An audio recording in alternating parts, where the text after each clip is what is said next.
에스라 7장 1절에서 10절. 이 일 후에 바사왕 아닥사스다가 왕위에 있을 때에 에스라라 하는 자가 있으니라. 그는 스라야의 아들이요 아사랴의 손자요 hil기야의 정손이요. 샬롬의 현손이요 사독의 오대손이요 아이돌의 육대손이요. 예, 오늘 말씀은 에스라가 누구인가? 그리고 어, 에스라가 예루살렘에 언제 올라왔는지, 그리고 에스라의 사명이 무엇인지. 오늘은 이야기가 간단합니다. 어, 어제는 그, 이세. 하- 그 나라를 저 성전을 완전히 짓고 봉헌하고 사람들이 전부 즐거워했습니다. 즐거워했다는 뜻은 하나님이 즐겁게 하셔 주셨다는 뜻입니다. 그래서 우리가 하나님 앞에 돌아서면 즐거운 거고, 하나님을 등지면 하나님은 멀어지는 거고, 그 원리는 영원한 거죠. 그래서 성도가 하나님을 떠나면 다시 돌아올 수 있을 거라고 생각하지만 다시 못 돌아옵니다. 왜냐하면 너희들이 가면 다시 오려고 해도 내가 아는 척 하지 않겠다, 그런 말을 했기 때문에 그렇습니다. 그래서 하나님을 떠나면 떠나올 수 없다는 것을 우리에게 함께 얘기하는 것과 마찬가지입니다. 그래서 성도라고 하는 것은 하나님을 떠나지 않는 것이다. 그렇게 어제 이야기하는 것 같이 들렸습니다. 근데 오늘은 에스라가 이 일 후에, 다시 말해서 성전을 재건하고 완공하고 유월절을 지킨 516년이면 언제냐 하면 722년에 망하고 70년 있다가 586에 만나. 586년에 망하고 70년 있다가 516년, 다시 말해서 성전을 완성시킨 해가 됩니다. 그 일 후에 아닥사스다가 왕위에 있을 때, 이 말은 아닥사스다 2세가 왕위에 있을 때 이렇게 읽어야 되는데, 2세는 405년에서 395년까지 했는 바사 왕을 말하고 있는데, 어 그러니까 이건 나중에 성경에 없는 거기 때문에 나중에 찾아낸 거죠. 그래서 이 연도가 398년입니다. 왜냐하면 아닥사스다 2세의 7년이 나이가 그 해수가 398년입니다. 그래서 어 그 날짜에 에스라라 하는 자가 있었는데, 그는 스라야의 아들이요 아사랴의 손자요 hil기야의 정손이요, 이렇게 소개를 합니다.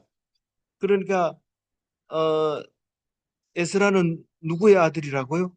스라야의 아들. 스라야는 누구냐? 바빌론 포로 간 사람이 스라야다. 누군지 모릅니다. 아사랴의 손자다. 아사랴도 잘 이름이 안 나옵니다. 근데 중요한 거는 hil기야의 정손이다라고 하는 겁니다. hil기야의 정손이라는 것은, hil기야는 누굽니까? 요시야 왕 때 제사장인데 율법책을 발견하고 신명기를 발견하고, 그 요시야가 종교 개혁을 하는데 굉장히 큰 일을 했던 사람이죠. 그 사람의 정손이 포로로 갔다 와가지고 이제 어떻게 무슨 일을 하느냐, 백성들을 말씀으로 가르치는 거죠. 그전에는 그런 게 없었습니다. 그래, 이절에 보면 살룸의 현손이요 사독의 오대손이요 아히두베 육대손이요 이렇게 해놨습니다. 근데 이 살룸과 아히두베에 대해서는 음, 그렇게 많이 생각이 안 나지만, 사독은 사울 때 최연소한 용사였어요. 사독 때, 먼저 사울 때.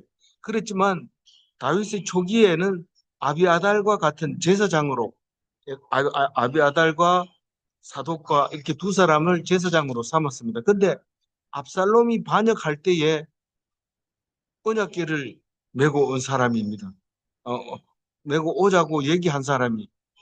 근데 아도니아 반역 때에는 아도니아를 따라가지 않았다, 그렇게 합니다. 사독이요. 그리고 솔로몬 때 와서 사독을 기름 부어서 제사장으로 삼는데 그때는 이 솔로몬 시대는 혼자서 제사장 직분을 지켰다. 그래서 예언하기를 엘르아살 가문으로 회복되었다라고 얘기를 하고 있습니다. 그리고 아히두베 6대 소녀 이렇게 얘기했는데 3절 읽어봅니다.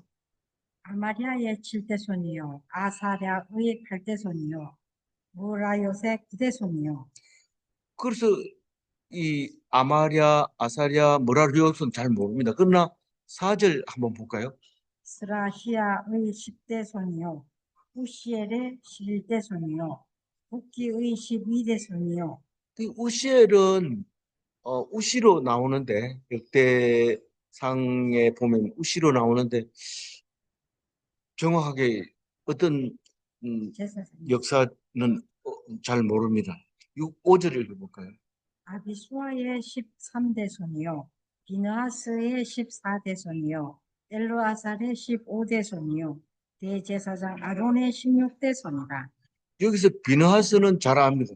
대중 가운데 일어나서 손에 창을 들고 두 남녀를 찔러서 연병이 거치게 한 모압 광야에서 있었던 일인데 그게 아론의 손자였던 거죠.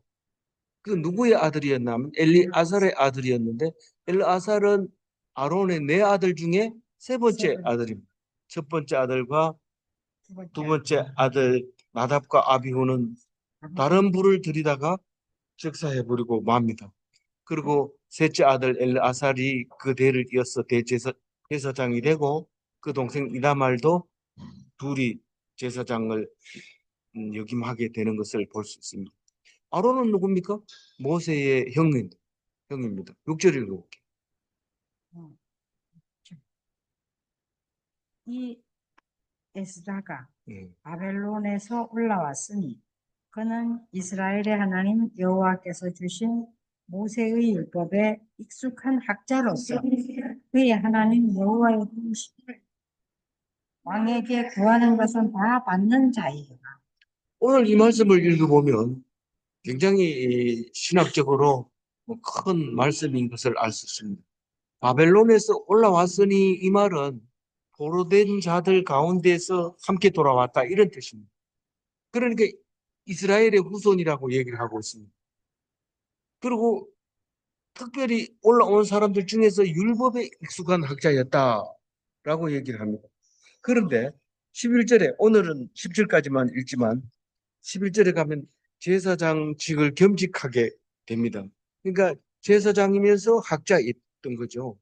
그래서 어, 이분은 하나님의 도우심을 힘을 입어 다시 말해서 성령의 인도함을 받아 그래서 어, 왕에게 구하는 것을 다 받은 자, 어, 받는 자. 왕에게 구하는 것은 다 받는 자다 이 말입니다. 왕에게 구하는 것을 다 받는 자라는 뜻은 왕의 은총을 입은 사람이다. 왕 같은 제사장이다. 이런 뜻입니다. 내일 묵상하는 것도 자세히 읽어보면 이 왕이라고 하는 그가 왕 같은 제사장 이야기를 내비칩니다. 왕으로 보냅니다. 에스라를 왕으로 보낸다고요. 그 왕과 보좌관으로 보내는 이야기를 하는데 이해가 안 가니까 번역을 그렇게 안 해놨어요. 비슷하게 했는데 뭔지 모르게 해놨는데 사실은 이게 에스라가 왕으로 오는 겁니다. 내일 거 읽어보면. 근데 무슨 말이냐면 하나님의 도우심을 힘입어서 왕에게 구하는 것은 다 받았다. 이렇게 얘기를 합니다. 그러니까 뭡니까? 이거는 왕의 은총을 입은 자로서 다시 말해서 왕 같은 제사장으로서 예수님의 말씀을 입은 자로서 예수님은 말씀 읽고는 내가 유대인으로 왔다. 그렇게 말씀하는 걸 보면 이 에스라가 예수님을 안 닮았다고 말할 수가 없는 거죠. 다시 말해서 예수님의 예표로 에스라가 왔다는 겁니다. 그 무엇보다도 가장 중요한 예표는 말씀만 가지고 목숨을 내 걸었다 하는 것입니다. 그래서 에스라가 없었다면 이스라엘도 없는 거죠.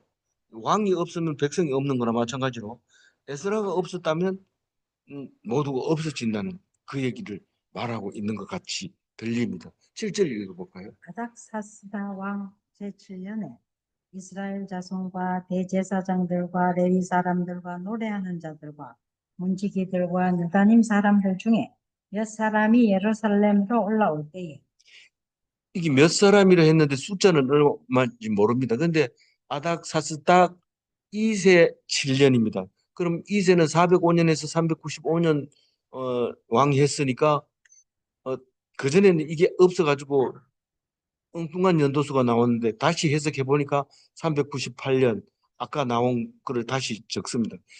그런데 444년에 2차 귀환 때에 느헤미야가 옵니다. 근데 이건 아닥사스다 2세 7년에는 3차 귀환인데 이게 에스라가 오는 해입니다. 그래서 우리가 성경으로 보면 에스라가 느헤미야 이러니까 에스라가 먼저 왔구나 이런데 아니고 느헤미야가 먼저 오고 444년에 오고 에스라는 몇 년에 왔다고요? 398년에 왔다고요. 398년이 아닥사스다 7년이라 이 말입니다. 그래서 오게 됐는데 같이 온 사람들을 다 3차 귀환자라고 얘기를 합니다. 그래서 예루살렘으로 해설에서 어디 오처럼. 아니 2차로 아, 예, 예. 그 옛날 거는 2차로 돼 있어요. 순서가 바뀌어 있어요. 제 다시 역사 연구를 보면 그렇게 돼 있어요. 어, 그래서 같이 온 사람들은 실제를 자세히 읽어보면 누가 같이 왔느냐 하면 누가 같이 왔어요? 이스라엘 자손, 제사장, 레위인, 노래하는 자, 문지기, 그리고 느다님 느디님 사람들. 느디님 사람들은 역대상 3장인가요? 7장인가요? 그 앞에서부터 느디님 사람이 나옵니다. 무슨 말이냐면 바벨론 포로 갔다 돌아올 때 성전 노예를 느디님이라고 불렀던 거죠. 그래서 느디님 사람들이 최초의 이스라엘 땅에 정착할 때 있었다. 그 얘기를 합니다. 이 지금 3차 때도 지금 느디님 사람이 옵니다. 그렇지만 1차 기한 때도 스룹바벨하고 느디님 사람이 옵니다. 숫자가 꽤 많습니다. 그리고 솔로몬의 부하들하고 같이 동급으로 숫자를 계수하고 있는 것을 볼 수 있습니다. 1차 귀한 때. 그 오늘 느디님 사람은 다른 말로 얘기하면 가족 단위의 성전 노예. 그러니까 다른 일은 절대 안 하고 성전에서만 일을 하는 노예였던 거죠. 근데 그게 계급의 하나의 계급이었던 거고, 이 사람들은 가족 단위로 살 뿐만 아니라 집단으로 거주했다는 것을 알 수 있습니다. 오벨에 살았다. 그런 말이 있었죠. 그 다음에 에스겔은 외국인 노예를 금지했다고 합니다. 에스겔서에서는. 그래서 느디님 사람이 사라지게 된 거죠. 헤롯 성전에서부터는 아예 느디님 사람 종이 없었던 것으로 기록을 하고 있습니다. 그러면서 생각나게 하는 것은 예수님은 낮아져야 한다고 가르치는 것에 합당한 말씀이다. 그런 생각을 하게 됩니다. 8절 읽어볼까요? 이 에스라가 올라왔으니 왕의 제7년 다섯째 달 그러니까 하닥 아닥사스다 2세 7년 5월 1일 3차 귀환자들이 돌아왔다. 어떻게 왔느냐 하고 9절에 얘기합니다.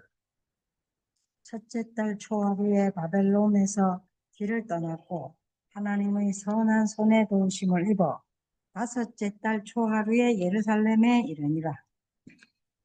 어, 이 귀환의 여정에 대해서 이야기하고 있는데 하나님의 에,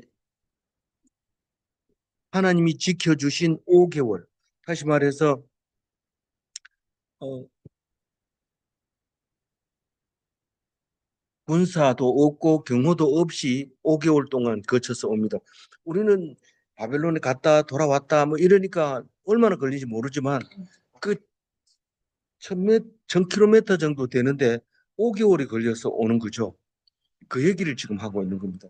다른 데서 안 나오는 거기 때문에 이게 중요한, 거기서 여기까지 오는데 5개월 걸리는구나. 이거를 알아야 됩니다. 출발은 1월 1일 날 했는데 어디서? 바벨론 바사에서 출발했는데 도착은 5월 1일 날 도착을 하게 됩니다. 그래서 왔다고 얘기를 하고 있습니다. 그런데 10절 마지막 절 읽을까요? 에스라가 여호와의 율법을 연구하고 준행하며 율례와 규례를 이스라엘에게 가르치기로 결심하였어.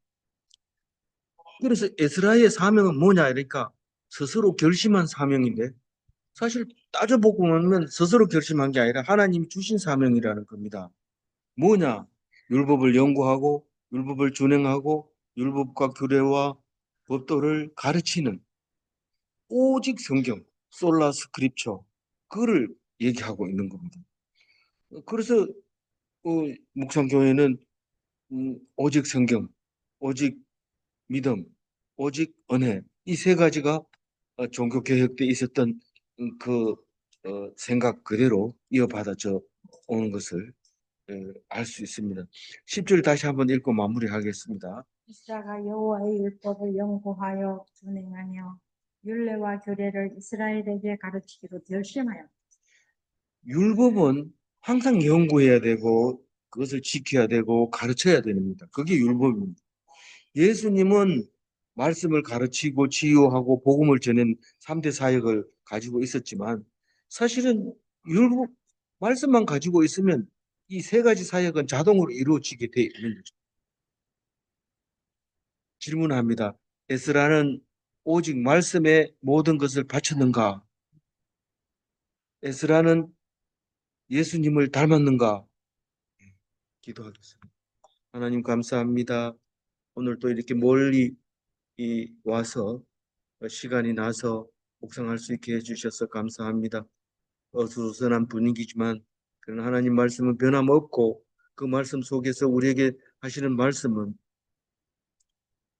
귀한 말씀인 것을 믿사오니 이 말씀 붙잡고 하나님 앞에서 온전하기를 원하오니 에스라 닮은 그리스도인이 되게 하여 주옵소서.